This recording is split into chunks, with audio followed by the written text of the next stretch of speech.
Well, well, good morning. Good morning. How is everybody today? It's kind of a gloomy day out there, but you know what?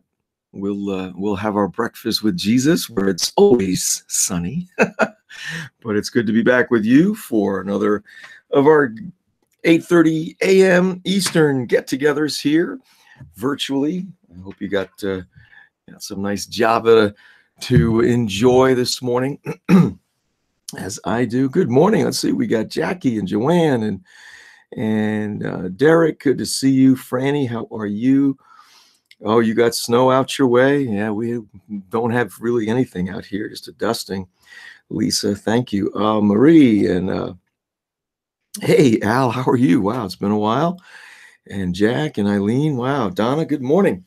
Thank you all for jumping in here. I'm like, the family's growing in this morning thing here, right? I even got somebody tuning in on YouTube. Forgive me if I don't know who you are. I'm not able to see who tunes in on YouTube, but all right. So today, we're going to finish up chapter 7 of the Gospel of Mark, and I love this story for what it shows us about walking with the Lord. Keep in mind that all these stories, all these events that Jesus experienced while he was here on the earth doing what he was called to do, every single one of these things has some application to us. I mean, I'll repeat this again because, I know we have different people that come in different times when we do these shows. Years and years, for many years, we looked at the life of Christ as, a wonderful, inspiring story of what he did as the Son of God here on the earth. But we didn't understand that Jesus said, "The works I do, you will do, and greater works." So for so many years, I mean, I never made that connection until I'm trying to remember when the heck it was. I guess it was back in the 80s that that truth began to really dawn on me and burst upon my soul that, oh, wait a minute, what? But for generations, the church viewed Christ as simply an inspiring figure who, yes, Son of God, died on the cross, made payment for our sins so that we all could go to heaven. There was no understanding that we were and are given the privilege of bringing heaven to earth. Your kingdom come, your will be done on earth as it is in heaven. That was really poorly understood or not understood at all for so long in so many places. So now, when we look at these stories, we've got to understand that there's something in every one of them that we need to see, we need to apply, we need to add to, the wisdom that the Lord has for us in our own lives, right? So I'm going to read this as 31 through 37 of chapter 7 of Mark. It says, "Again, Jesus went out from the region of Tyre and came through Sidon to the Sea of Galilee within the region of Decapolis. And they brought to him one who was deaf and spoke with difficulty, and they entreated him to lay his hand upon him. And he took him aside from the multitude by himself and put his fingers into his ears.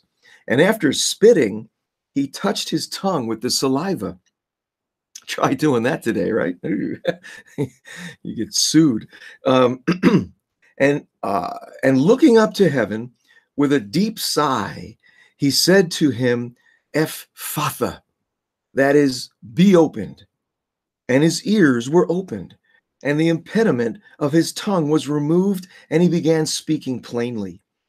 And he gave them orders not to tell anyone, but the more he ordered them, the more widely they continued to proclaim it. And they were utterly astonished, saying, "He has done all things well. He makes even the deaf to hear and the dumb to speak."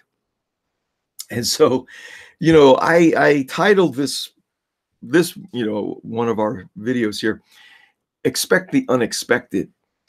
And, the Lord has really brought that phrase into our tribe, into our sphere over these past number of months as we have continued to meet for these monthly flow sessions that we call them, where we just get together, spend a few minutes just really focusing on the Lord. We put on some worship music and whatnot. But then for the next 2.5 hours, we are just flowing in the Holy Spirit. Whatever he shows, whatever he reveals, whatever he wants to say, we're just allowing him to do that. And it's extremely liberating. It's extremely just energizing to be in that kind of an environment. And that catchphrase, expect the unexpected, has really been the watchword for us as we do that. Because, the Lord is yes, he's orderly. He puts things in order, and he has principles and truth that never change, right? But when he does things, right, he rarely does things the same way twice. And we see this here so graphically illustrated. The people bring this guy to Jesus, and what do? It says they entreated him to lay his hand upon this poor guy who couldn't hear and couldn't speak well, right? But lay his hand upon him. Why? Well, because that's what they'd seen. They had clearly been around Jesus, right, when he had performed other miracles of healing, and they had seen him lay his hand on people, and the people got healed. So here they are telling Jesus what to do, how to heal this particular guy, and this idea of entreatment, right? He's entreating him, Jesus, come, please. You need to lay your hand on this man and heal him, right? And you can feel that, if this is somebody that you cared for, and Jesus can take care of the problem, you're begging him, Lord, please lay your hand on him and heal him. And so, again, they expected one thing, or Jesus to do it in a way that they were familiar with. That's not what happened. Jesus, first thing we see is that Jesus takes this man aside from the multitude. And, there are other examples of this in the Gospels where Jesus will take someone, or he'll clear the room, basically he doesn't want to put on a show. Number one, that's not his goal. This is not the Jesus miracle show here. This is a real person that has a real need. So I think that's a part of this. But there's also the element of not having everyone on the same page, if you understand my meaning here. In other words, when you're facing some situation like this, that's unusual, right? Deaf, dumb, same time, you don't want to have a bunch of second guessers or naysayers around you, carrying on what these other people were doing, telling Jesus how to heal the guy. You just don't need that. Why? Because what we're seeing here is Jesus demonstrating how he walked in intimacy with the Father. He mentions in John that he only did what he saw the Father doing. He only said what the Father gave him to say. Now, that's not some kind of robotic response to the Father. It's like, okay, what are you saying now? What are you doing now? No, what it meant was that he knew what the Father was all about. He knew what his Father's heart was. And so he had seen the Father working and doing things, and would see the Father doing things and working in certain ways, and would know, okay, that's where I need to go. That's what I need to do. So in this case, clearly, he's facing a situation that maybe he hadn't faced before. Maybe this was the first time he's dealing with someone that is both deaf and can't speak well. And so I don't know about you, but I've been in plenty of those situations where I'm like, okay, so how do I handle this? I know the heart of the Father. I know that the Lord wants this person healed or this situation handled or something dealt with, but I'm not really clear. How should I do it? So here's Jesus taking the guy away from the crowd, getting alone with him, and it doesn't explicitly say it here, but to me it's very clear that he's asking Father, so how do I help this guy? What's the plan here? Right? And what he does is unusual. Let's be honest. I mean, you don't normally think about sticking your fingers in somebody's ears to heal them of deafness, because Jesus has in the past spoken and simply, be healed without even touching the person. So in this situation, for whatever reason, he was shown to put his fingers in the man's ears. And even more out there, is to spit into his hand and then take that saliva and touch the man's tongue. I mean, as I said before, that's you can't even think about doing that today because you're going to get sued, right?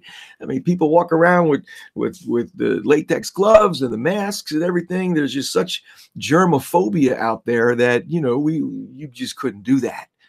But this was the method that Jesus was led to employ in order to see this man set free. And so the lesson for us, I think, is pretty obvious, that we need to be aware and expect the unexpected.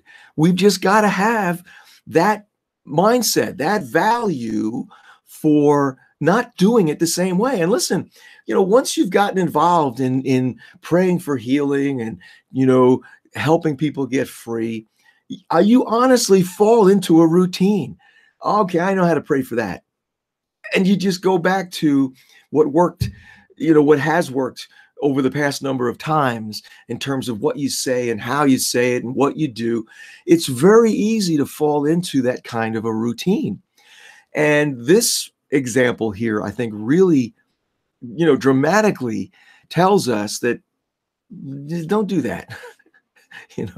I've got to, even if it's something that seems simple, something that seems familiar, and I've dealt with that before, I'm learning to still check in with him, and say, so what's up? What do you want me to do? I mean, there's all kinds of possibilities here, as to why Jesus stuck his fingers in the guy's ears.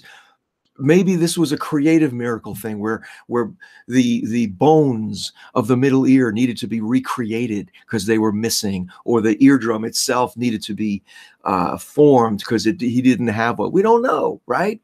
And the thing with the tongue and the saliva, who knows? Here's another interesting thing. Why did Jesus, in this case, speak an Aramaic command, Ephatha, instead of just using his native tongue, Hebrew or whatever? I don't know. It's almost like Jesus was speaking in tongues here. So you can see what we're looking at. We're looking at this awesome example of us learning how to expect the unexpected in our walk with him, and not just assume that it's going to happen the same way that it's happened in the past. And that's the adventure part of walking with him, that it doesn't have to get routine. It doesn't have to become kind of boring. I mean, healing, it never gets boring, but, it's not the same old, same old. He's always very creative, always very inventive in how he approaches things. And I just think that he loves to do that. He loves to surprise us with different options that we hadn't considered before. And I don't know about you, I want to stay in that flow with him so that I can experience that kind of adventure, that kind of joy. And that's for all of us, right? Let's do that. Let's have some fun with him. If you're not having fun with the Lord, you might just be religious. Just saying. Because he's fun to be around. He's fun to just do stuff with. And so he wants us to enjoy all this good stuff that he wants to do in and through us. And I hope that that's your heart as well. So be encouraged there. Good morning. Who else do we have with us today so far? Oh, Anaya says hi. Well, hi, Anaya. Leslie's good to see you. Debbie, good morning. Jason and Jack. Everybody's taking a snow day. We don't have snow. What are you talking about? Susan and Fred. Joseph, how are you? It's good to see you. Julissa, good morning. Oh, my wife is on. Oh my gosh. I'm telling you, it's revival. It shows 14 people watching. We're hitting new highs here. Keith, good to see you. Good to see you. Yeah, Jesus is the King of fun. I agree. Good morning. So thank you all so much for hanging out with me. I do appreciate it. Please, again, if you would be so kind to be a Share Bear buddy, share the video, and hopefully we get a few others to jump into this fun here that we have. Reach out if you'd like to chat on email or Facebook private message. And once again, feel free to catch up on our Breakfast with Jesus 247 page here on Facebook. So listen, have a great day. It is a bit slippery out there. So, we're going to declare Psalm 91 and ask those angels to bear you up lest you slip your foot or strike your foot against a stone. That's just a good thing right there. And I hope you have a great day and look forward to being back with you again tomorrow. Until then, you be blessed.